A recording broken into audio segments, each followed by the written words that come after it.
सारा विश्व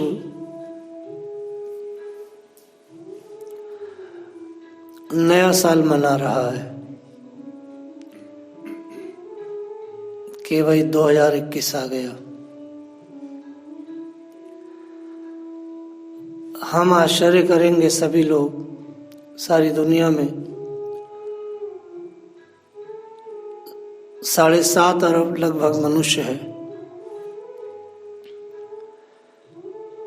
जिनमें ईसाई सबसे ज्यादा है। ईसाइयों का कैलेंडर बिल्कुल भी वैज्ञानिक नहीं है। सनातन कैलेंडर ही वैज्ञानिक है। ये वो सभी ईसाइयों के जो वैज्ञानिक हैं, जो उनके गणितज्ञ हैं, वह स्वयं भी ये बात कहते हैं कि हमारा कैलेंडर अधूरा है। और ये पूरा खगोलीय नहीं है। खगोल, अंगणित, ज्योमेट्रिकल, शुद्ध वैज्ञानिक कैलेंडर विक्रमी संबंध ही है। लेकिन फिर भी वो अधूरा और अपूर्ण कैलेंडर ही पूरे विश्व में नववर्ष के रूप में मनाया जाता है, सनातन नववर्ष नहीं। और हिजरी विजरी की तो बात ही छोड़ो, इनका तो कोई औकात ही नहीं है।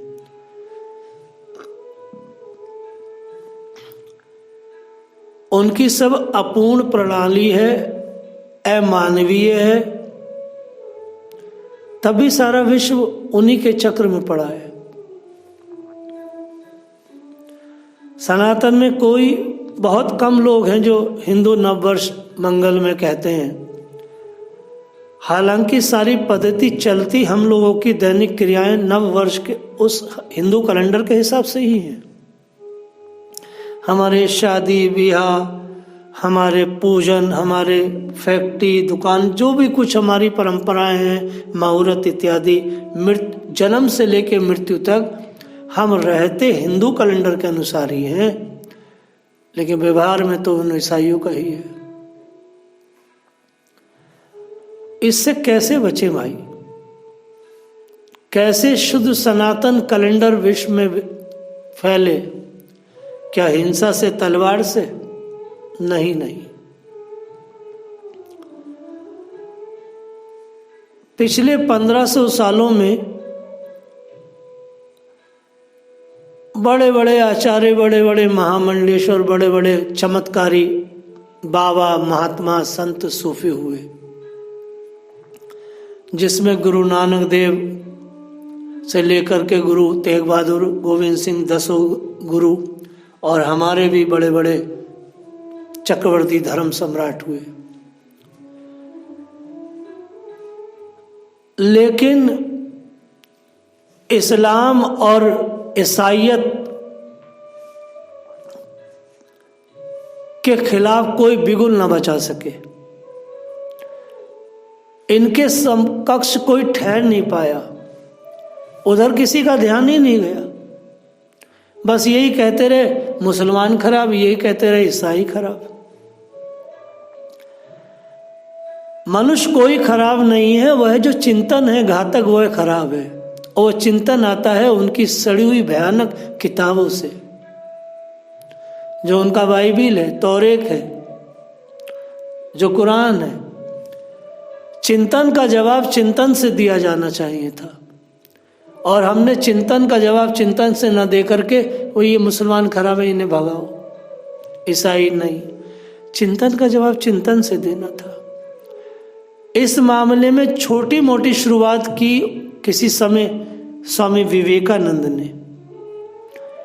विश्व की पहली धर्म संसद हुई, उसमें विवेकानंद ने कुछ किया, लेकिन वो भी काल गए हो गया, वो भी कुछ ज्यादा आगे नहीं बढ़ा।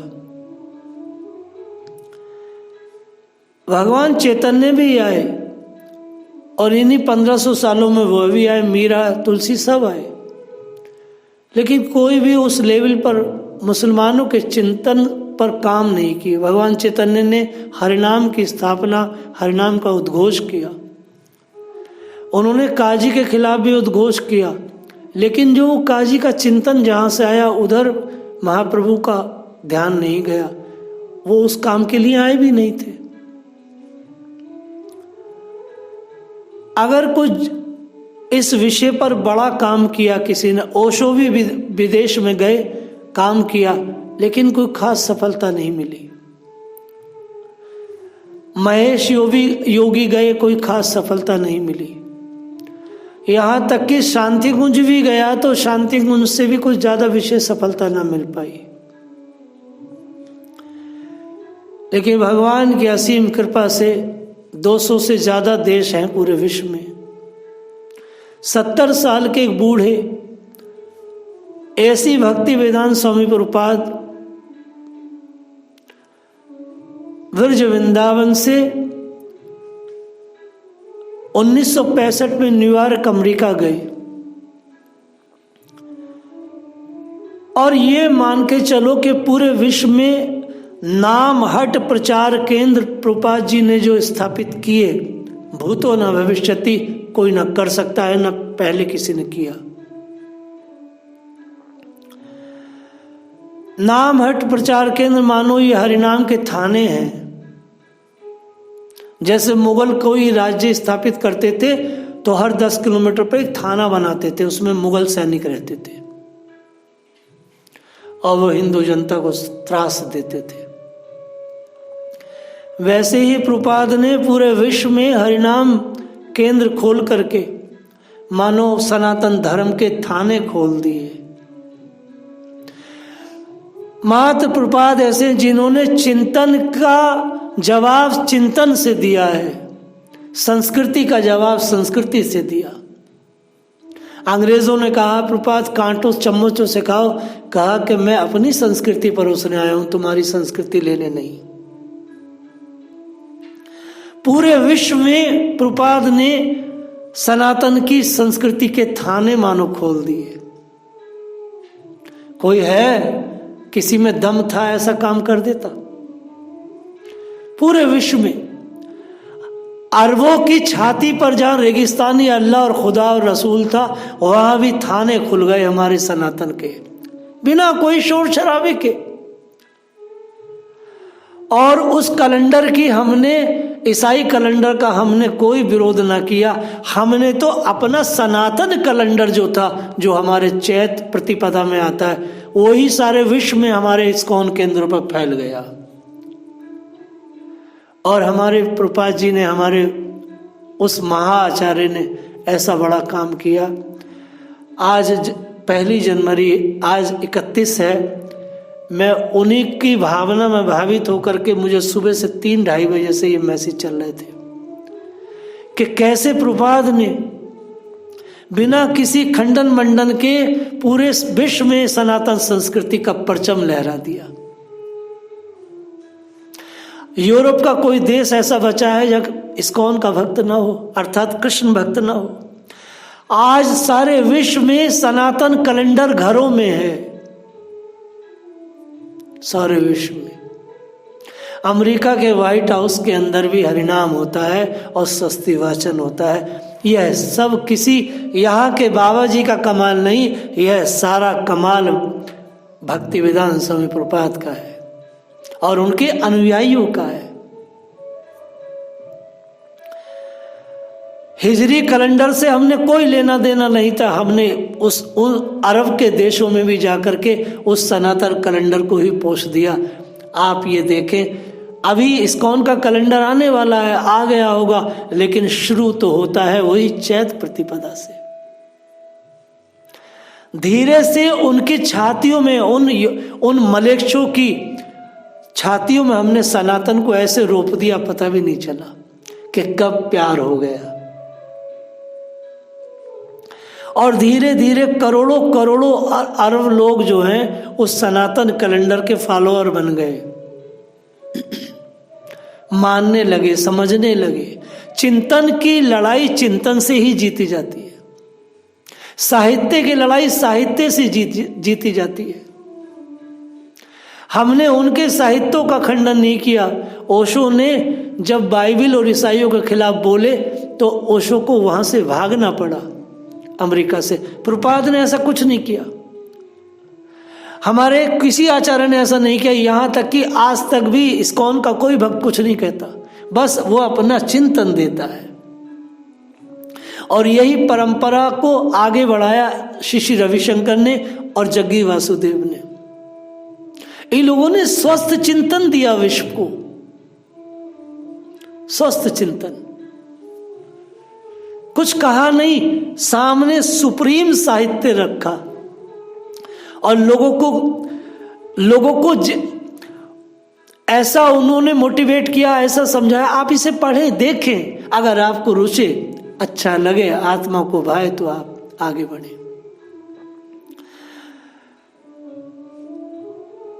ईसाइयत किताबों में और इस्लामियत किताबों में हमें मारना बताया गया, इन्हें मारो, बहुत मारकाट है उसमें। तो ईसाई और मुसलमान दोनों जानते थे हमारी किताबों में इन्हें मारना है। सो अभी कुछ साल पहले रशिया में भगवत गीता को बैंड कर दिया कि ये भगवत गीता मार काट की बात करती, इसे बैंड किया जाए।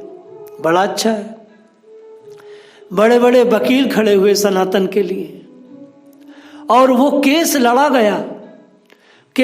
गया। वहां के जुडिशियल ने, वहां के सुप्रीम कोर्ट ने स्वीकार किया कि गीता हिंसा नहीं, गीता अहिंसा बुक है, और उन्होंने मान्यता दी। हम लोग जीत गए। क्या कुरान और बाइबल अगर आज कोर्ट में जाकर के उन पर मुकदमे हो हदीसों पर, क्या वो जीत पाएंगी? वो खत्म हो जाएंगी।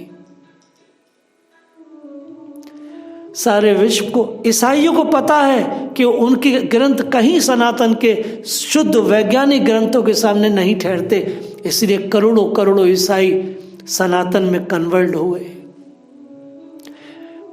चाइना नास्तिक देश है, वहां कन्वर्ट हो गए। कौन ऐसा देश है जहां भगवान के भक्तों का आज जमावड़ा ना हो? आज 31 को मैं प्रभुपाद जी को स्मरण कर रहा हूं कि सारे विश्व में उन्होंने भगवान नाम रूपी थाने खोल दिए, नाम हट प्रचार केंद्र। भगवान श्री चैतन्य ने कहा था सारे कोने कोने में नाम हट खुलेंगे। कौन ऐसा महात्मा है इसने ऐसा काम किया हो? मेरे प्रभुपाद जी की झूठन को ही सब लोग आज विश्व में बिखेर रहे हैं।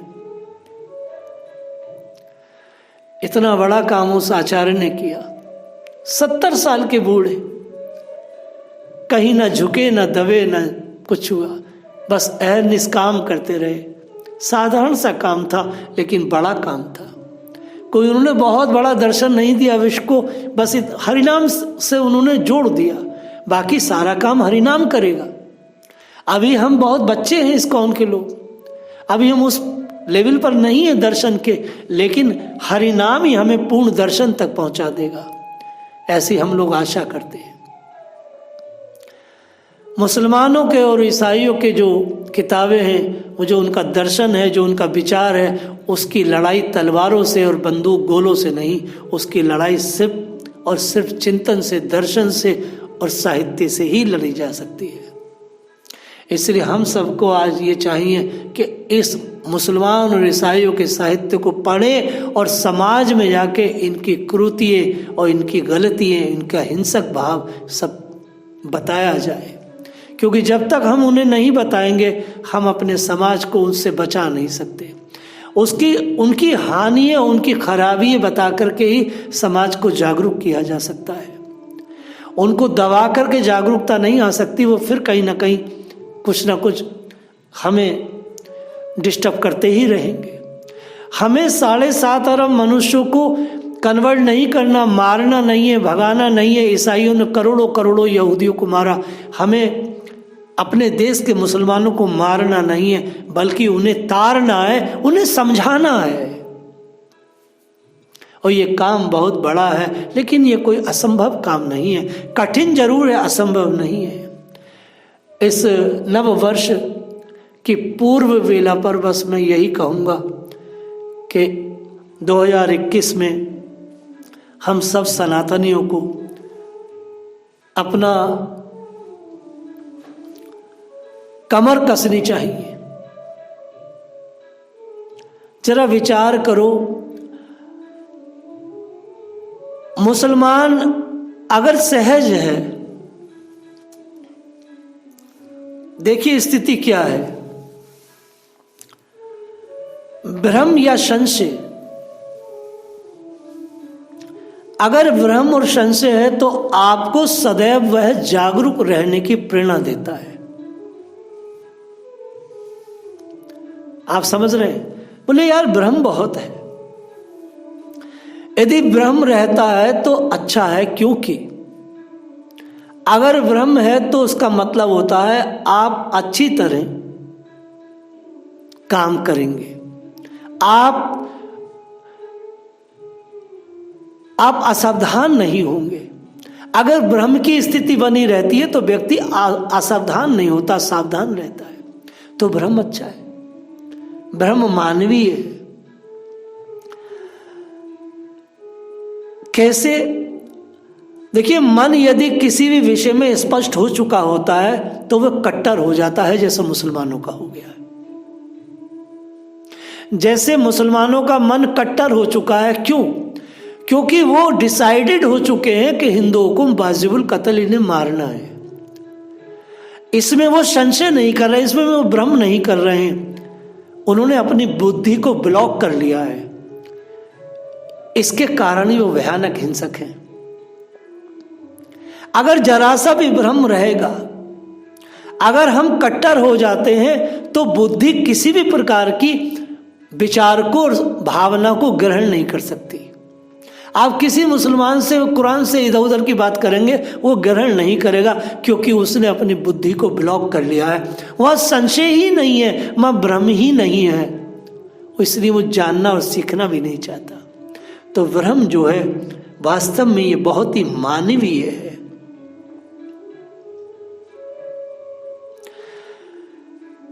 अगर आप कट्टर हो जाते हैं तो सारी मानवीय संभावनाओं के जो रास्ते हैं वो ब्लॉक हो जाते हैं।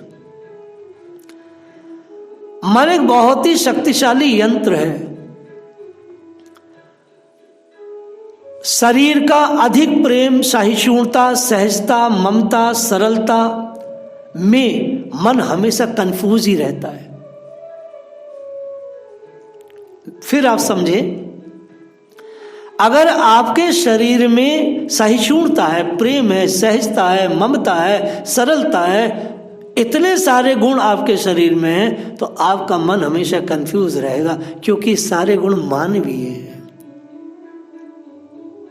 लेकिन यदि आप कट्टर हैं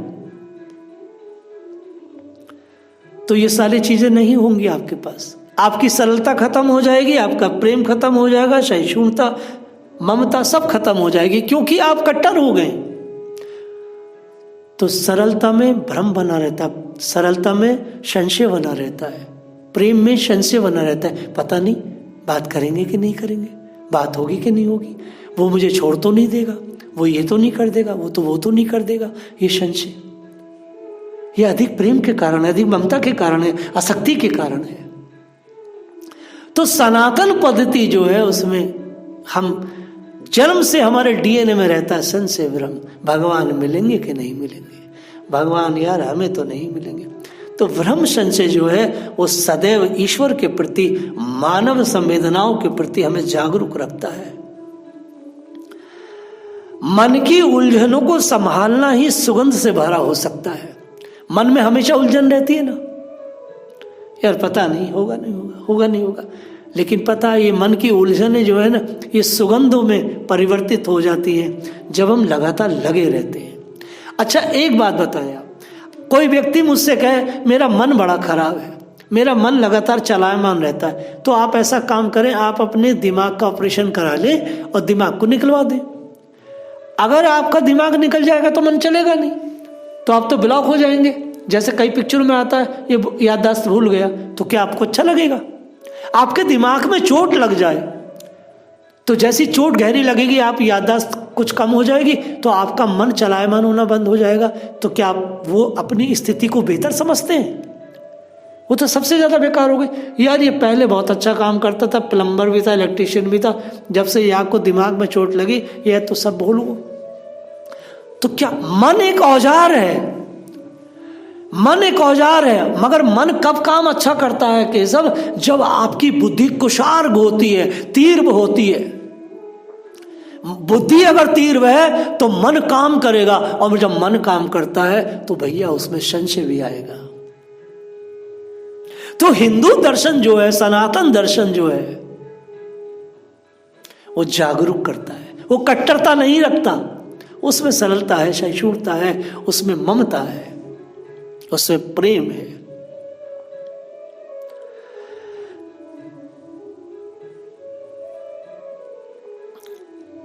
आज इस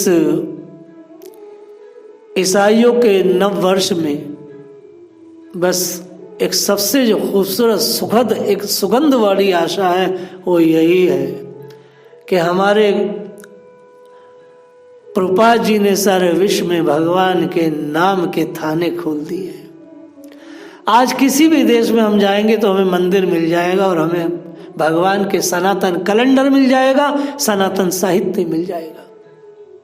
और हम लोग सीरिया में प्रयास कर रहे हैं, कुछ बुलावे आ रहे हैं, कुछ ऐसे संकेत आ रहे हैं कि सीरिया जैसे घोर इस्लामिक देश के अंदर कुछ ऐसे संकेत आ रहे हैं कि इस्कॉन के भक्त वहां पर कुछ प्रयास कर रहे हैं। बोलिए राधा रानी की जय हो।